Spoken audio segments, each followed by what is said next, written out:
And joining us now to shed some light on the search for a mass shooter is former US Marshal John Muffler. John, thanks so much for being here.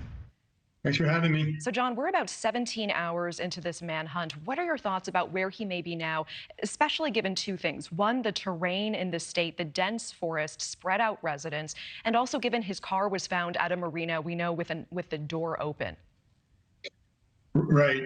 So he's got a little bit of a jump on law enforcement, but in those ensuing past 17 hours, they're working diligently to get warrants for what would be able to, I would call, like building a pattern of life. What was he doing? Who was he calling? What was he purchasing in the weeks and months prior to? And that could be an indicator of where he is going and what he has at his disposal. So the fact that they, have his vehicle near a marina, that's an indicator of that he possibly took a boat, or it could be a diversion that he took a boat. So he's got the skills to survive out there in the woods of Maine, and hopefully he doesn't get that far. But certainly there are things that law enforcement is looking at as far as his past history and building that pattern of life to give them clues into where he may be going. What presents more of a tactical challenge for investigators if he were to have escaped onto the open water or escaped into dense forest?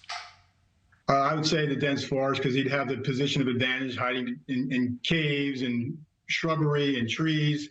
If he's on the water, he won't have much success continuing to flee. So, and I'm sure he thought of that because he has the training. Again, I think that these things, he didn't just snap. So remove that from anybody's head.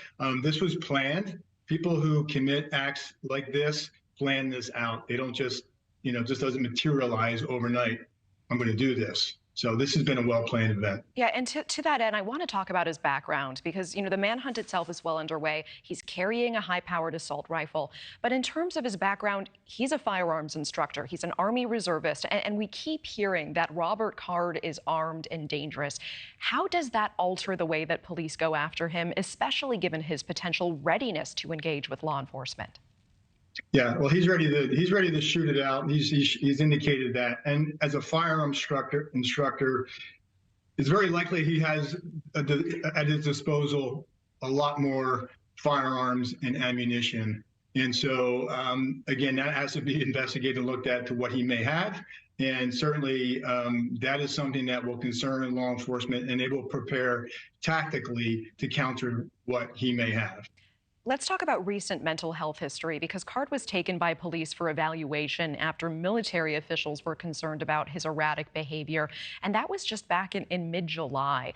Do you look at this timeline and think that this should have been prevented?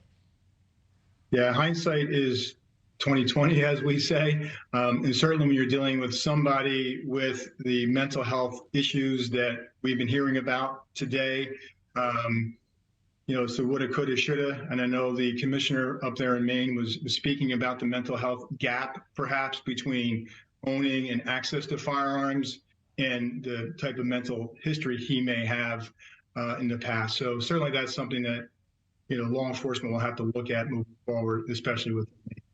Aside from sheltering in place, what should residents in these communities be doing to stay safe right now? Is there any way to prepare for something like this? And I do also want to mention, this is a state generally with low violence, low violent crime, but high gun ownership. I believe about 45% of people in this state actually own guns in their homes. Yeah, I would say don't try and be a hero. Obviously, if that individual is coming into your house, that's a different story. Or potentially getting near loved ones, that's a different story. But I would not try and be your hero. Don't engage.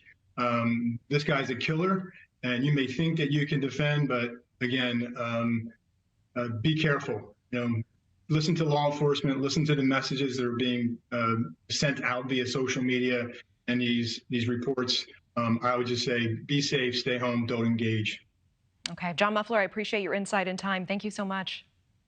Thank you. Thank you for watching. Go to newsnationnow.com to find NewsNation on your television provider. And don't forget to click the red subscribe button below to get more of NewsNation's fact-driven, unbiased coverage.